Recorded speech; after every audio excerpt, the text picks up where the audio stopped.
Boa tarde a todos, queridos irmãos, queridas alunas. Boa tarde. Que Jesus abençoe a todos quantos se encontram aqui presentes, encarnados ou não. Então, como sempre, é com gratidão imensa à casa que nos proporciona essa oportunidade, né, de estudar novamente em conjunto. E também lembrando que este ciclo do mês de setembro, que nós estamos vivenciando agora, já quase no finalzinho,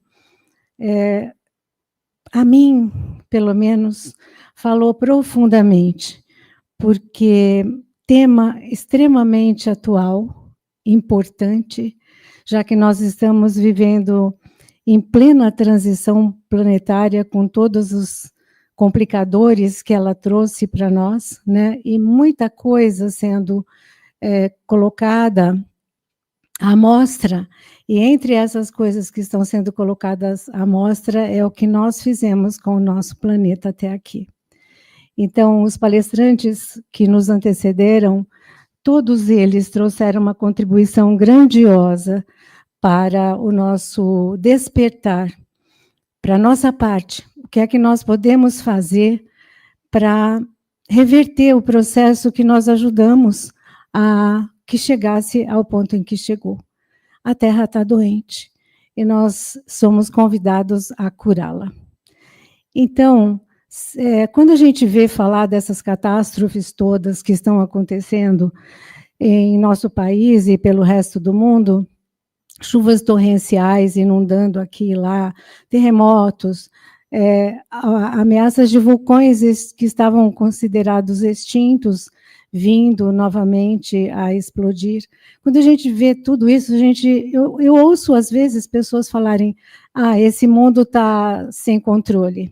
Jesus abandonou os cuidados com esse mundo. Já ouvi pessoas falando isso. E isso, a mim, me dói profundamente, porque nós sabemos quanto o Cristo planetário, que moldou com a sua sabedoria e os seus ministros esse planeta, cuida dele e cuida de todos nós. Então, hoje, nós vamos conversar um pouquinho sobre os seres espirituais e o seu trabalho com a natureza. E esperamos deixar plantada no coração de cada um uma sementinha para nunca mais se desesperar diante dos acontecimentos que existem, porque nós não estamos abandonados, nunca estivemos. No Livro dos Espíritos, no capítulo 9, item 9, sob o título de Ação dos Espíritos na Natureza, existem 4 perguntas apenas de Kardec, mas são fundamentais para a gente alicerçar dentro da gente essa certeza de que sempre houve cuidado com tudo e principalmente, entre aspas, principalmente com a natureza. Então, na pergunta, deixa eu olhar direitinho para não falar errado para vocês. Na pergunta 536b, Kardec pergunta aos espíritos se nos grandes eventos da natureza, esses fenômenos assustadores que acontecem, as tempestades, etc., se há espíritos funcionando por trás disso. Acontece sozinho, é fruto do acaso ou não? Tem espíritos comandando esses processos? A resposta dos espíritos não podia ser mais clara e taxativa. Eles disseram o seguinte: mas é evidente, isso não pode ser de outra maneira. Deus não se entrega a uma ação direta sobre a natureza. Ele tem seus agentes dedicados em todos os graus da escala dos mundos, havendo entre eles espíritos que sequer encarnaram ainda. Esse final, eu juntei a resposta de 2 perguntas. Então, é muito interessante porque aí fica claro que existem espíritos cuidando de todos esses fenômenos. E se existem espíritos cuidando de todos esses acontecimentos, como é que o nosso planeta poderia ter ficado em algum momento da sua existência sem cuidados? E eles explicam, os espíritos explicam nessas 4 perguntas a Kardec, que existe uma hierarquia espiritual cuidando das coisas da natureza. Então, existe todo um trabalho organizado para que aconteçam coisas aqui na Terra com objetivos específicos. Então, para acontecer uma tempestade, por exemplo, é preciso uma massa imensa, eles dizem milhares de espíritos encarregados de movimentar aquelas energias e gerar essa tempestade. Cada fenômeno desse tem um objetivo. Muitas vezes é apenas equilibrar e harmonizar as forças da natureza. Aliás, eles dizem que a maioria das vezes é isso, e outras vezes visa despertar o ser humano. E agora nós percebemos quanto que o ser humano está despertando para as suas ações com os fenômenos que têm acontecido ultimamente. Mas também nesses processos, esses espíritos colaboram para que haja mais equilíbrio no planeta em si. Desde o planeta é visto pelo plano espiritual superior não somente como um todo, mas nos seus menores detalhes. E tem a pergunta 540, que eles explicam como é que há essa interferência do plano espiritual sobre o planeta. Antes disso, eu vou fazer um parêntesezinho. Gente, vocês lembram de quando Jesus acalmou a tempestade no lago, que ele chamou Mar de Genesaré? Então, ele simplesmente falou com esses espíritos que comandavam os eventos que estavam acontecendo ali. Ele virou para os ventos, depois, que os discípulos o acordaram lá, mestre, a gente vai morrer aqui, todo mundo afogado, e o senhor está dormindo aí? Aí ele vira para os ventos e diz assim, cala-te. E vira para as ondas que tinham se formado e disse, sossega. E pronto, todo mundo obedeceu. Então, ali já foi um exemplo, disso que nós estamos, que os espíritos depois vieram mostrar para a gente da existência de cuidados especiais com cada evento que acontece na natureza. E nesse trecho, nessas perguntas, então, especificamente na 540, os próprios espíritos vêm facilitar para a gente o entendimento de como se dá esse processo. Então, por exemplo, nós temos recifes de corais em várias regiões das costas dos países. Aqui no Brasil, nós temos uma grande extensão que pega do Maranhão. Aqui, gente, olha. Vocês estão vendo? Cadê o apontador? Voltou. Aqui. Todo esse trecho aqui são ilhas de recifes de coral. Então, vejam bem que se isso não foi planejado, por que será que tem tanto recife de coral nessa região? Para proteger a costa de eventos que podem danificar não só o litoral em si, mas também prejudicar a vida dos nativos e das pessoas que moram nessas regiões. No Brasil, existem várias regiões que têm esses recifes. Essa é a área mais extensa. Não é a segunda maior barreira de recife de coral do mundo. Não é a maior está na Austrália, tem mais de 300 mil quilômetros. E é um patrimônio considerado reservado pela Unesco. Então, cada situação, cada recife desse levou séculos, se não milhares de anos para serem construídos. Então, o que eu quero mostrar para vocês, usando esse exemplo dos próprios espíritos, como é que eles foram construídos? A partir de um minúsculo coralzinho, de minúsculos corais que foram se agregando, se juntando a uma rocha, por exemplo, e isto foram agregando ali mais e mais e mais animaizinhos dessa natureza, até se formar. Eu sempre me perco aqui. Essa grandiosidade que a gente pode ver num pequeno exemplo aqui. Então,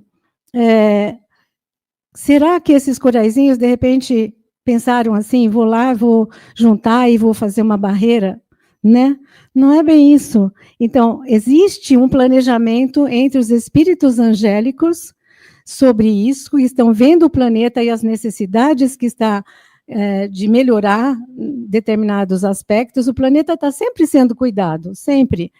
E existem aqueles espíritos de ordem mais inferior do que esses seres angelicais, que vão cuidando do planejamento próximo, da construção, e aqueles espíritos que comandam esses serzinhos da natureza que não têm consciência nenhuma do que estão fazendo.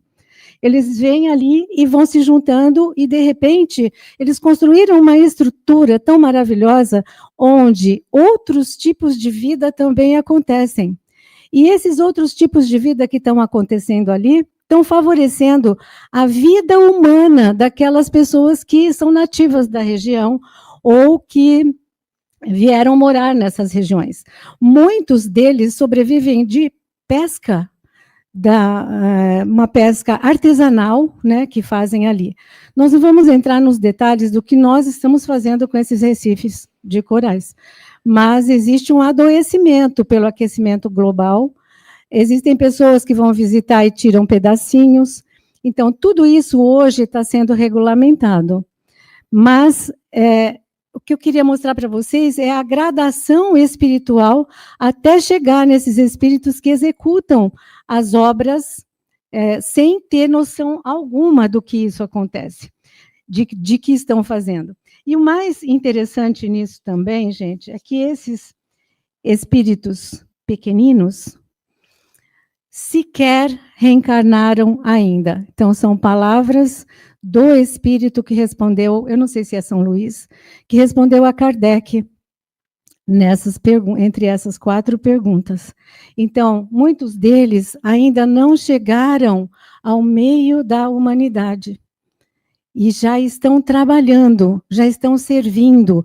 Então, esse é um ponto fundamental para a gente pensar, quando a gente pensa na natureza, é que tudo na natureza serve, como diz a resposta da questão 540. Tudo na natureza serve, tudo na natureza faz alguma coisa. Não existe nada inútil, nada parado, nada desocupado, nada que seja feito por acaso. Existe uma hierarquia espiritual cuidando de tudo isso. Se nós lembrarmos do livro Nosso Lar, nós vamos ver que André Luiz, no capítulo 50, ele se refere à necessidade de ajudar, ele se depara com a necessidade de ajudar o atual marido da sua viúva. E ele está com uma pneumonia muito grave e a medicina não está dando conta. E ele chama, então, Narcisa, que é sua grande amiga e instrutora lá da colônia Nosso Lar, e ela vem, e ela diz, vamos à natureza. E quando eles chegam na natureza, Narcisa fala chama em uma linguagem diferente que André Luiz não entendeu, e aparecem alguns espíritos, e ela diz, onde eu posso encontrar tais plantas? No caso, eram mangueiras e eucaliptos. E aí, esses espíritos indicam, ela se dirige ao local, ela e André Luiz, e ela estende as mãos e colhe um plasma que essas árvores doam para ela, que ela manipula, né, com toda a maestria que ela tem, e volta e aplica no doente, que começa a melhorar imediatamente. E no dia seguinte, o médico até se admira de que ele vai se curar a partir daquilo. Bom, então o que nós estamos vendo aí? Narcisa conversando com espíritos da natureza para conseguir o que ela o que ela queria. Num outro livro chamado Iniciação Viagem Astral, que é psicografado por João Nunes Maia, Miramês e um outro espírito, Caena, Miramês acompanha Caena, a natureza, para também pegar medicação para uma pessoa doente. E Caena se aproxima das plantas que ela quer e conversa também numa linguagem que o narrador da história no livro não consegue também identificar. E ela obtém todo o plasma que ela precisa, ele descreve que ela enrola como uma gaze, com todo cuidado, com todo carinho, e dali ela faz um medicamento para a pessoa doente.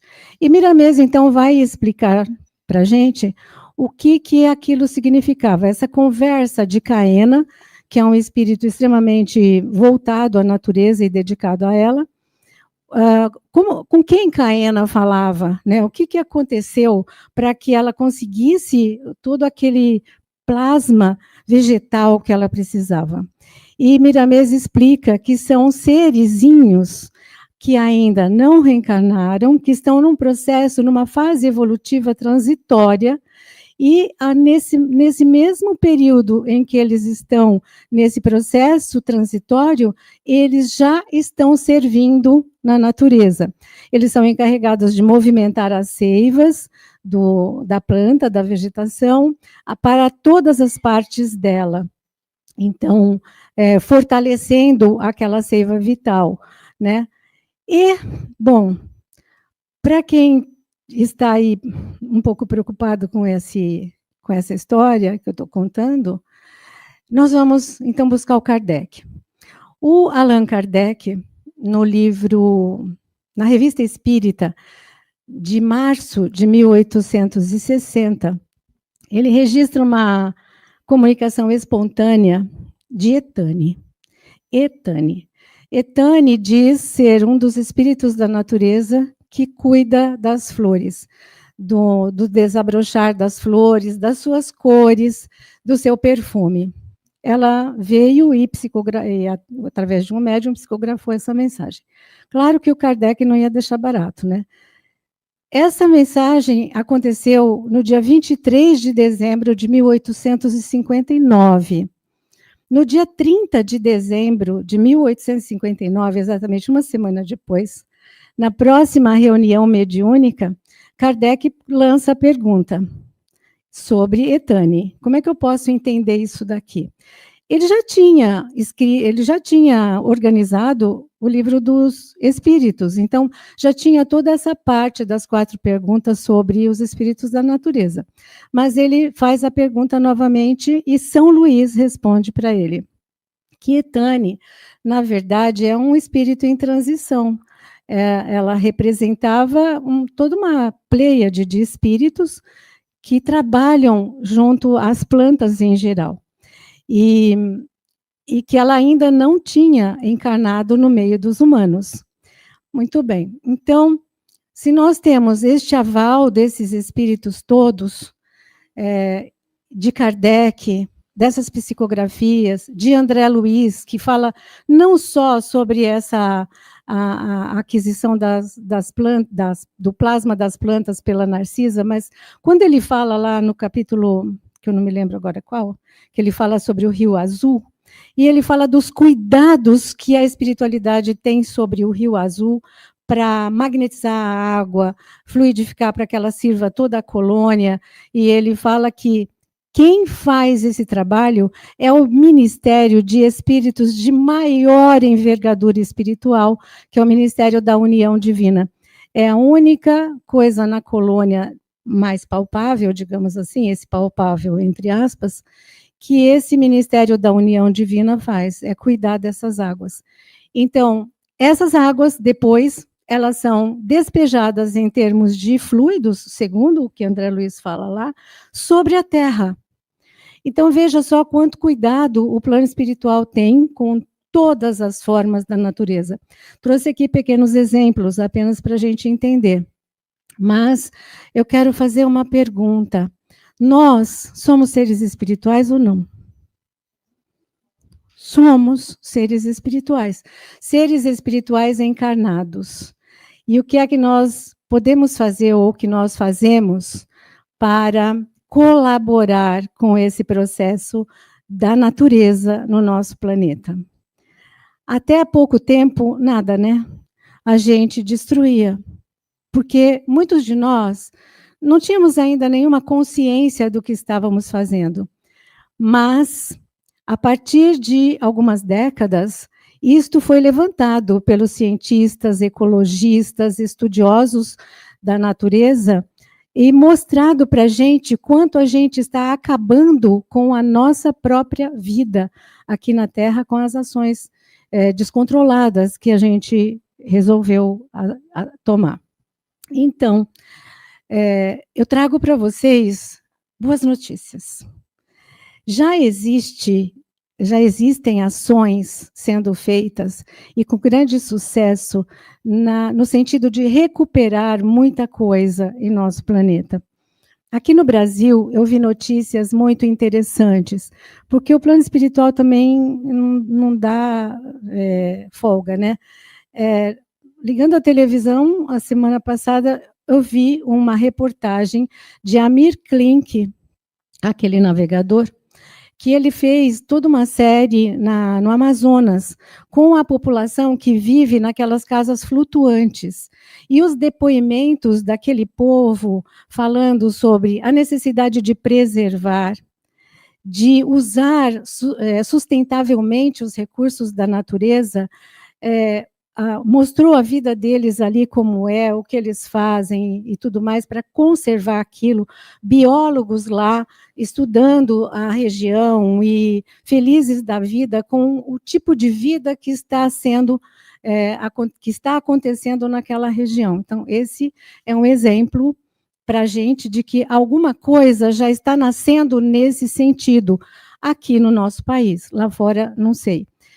Tem outras notícias interessantes também que nós podemos acompanhar, que foi, uma delas é sobre o retorno ao campo de muitos jovens que saíram de casa e vieram para as cidades estudar, e eles voltaram para as fazendas e sítios dos seus pais, levando a tecnologia que eles aprenderam muito bem.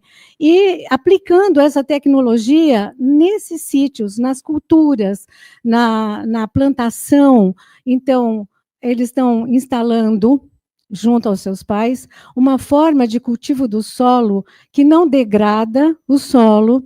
Então, aquelas culturas em que existem muitos tipos de plantas juntos, tudo estudado para a sombra certa, no momento certo, pouco ou quase nada de uso de agrotóxicos, então, assim, o manejo das próprias pragas em si, porque umas podem comer as outras, então você não precisa de jogar agrotóxico para matar praga, e nem precisa de adubo químico, que com o tempo endurece e também depreda o solo, para poder produzir um alimento que para a gente acaba chegando, nesse caso dessas novas culturas, com muito mais saúde, respeitando muito mais o nosso bem-estar e da própria natureza. Também vi uma outra notícia que me alegrou muito, que é o reflorestamento de regiões que corria água, tinha uma nascente, um riachinho, e isto, como foi tirado, foi desmatado, e botaram pecuária só ali naqueles lugares, a água começou a secar, e as fontes também. Então, com as prefeituras desses locais, começaram a incentivar o reflorestamento em torno das nascentes com plantas nativas da região. E o resultado foi que, em menos de 10 anos, a fonte voltou a jorrar, e a água voltou a correr. Isso está acontecendo em vários sítios, não muito grandes mesmo, com incentivos das prefeituras locais. Então, muito pouco ainda representa isso, essas iniciativas. Tem os cuidados com a marinha, né, na região marítima, as pescas regulamentadas, etc., mas isso tudo representa muito pouco na recuperação do nosso planeta, mas representa um começo. E nós tivemos aqui muito incentivo sobre atitudes individuais que podem funcionar e funcionam perfeitamente nesse processo, atitudes conjuntas, sem que a gente precise esperar que isso parta só dos meios governamentais. É preciso, como disse o seu Leonardo na palestra de sábado, ser grato e amar o nosso planeta. Então, para encerrar, eu trouxe uma poesia psicografada por Chico Xavier, de Amaral Ornelas, um espírito que escreve muito bem, é uma poesia, é um soneto, então, uma poesia curtinha, chama-se A Terra. Ele diz o seguinte: agradece cantando a terra que te abriga. Ela é o seio de amor que te acolheu criança, o berço que te trouxe a primeira esperança, o campo, o monte, o vale, o solo, a fonte amiga. Do seu colo desponta a generosa espiga que te farta o celeiro e te rege a abastança. Dela surge divino, o lar que te descansa a mente atribulada entre o sonho e a fadiga. Louva-lhe a própria dor amarga, escura e vasta, e exalta-lhe o grilhão que te encadeia e arrasta, constringindo-te o peito atormentado e aflito. Bendize-lhe as lições na carne humilde e santa. A terra é a grande mãe que te ampara e levanta das trevas abismais para os sóis do infinito. Muito obrigada a todos vocês. Que Jesus os guarde e os abençoe.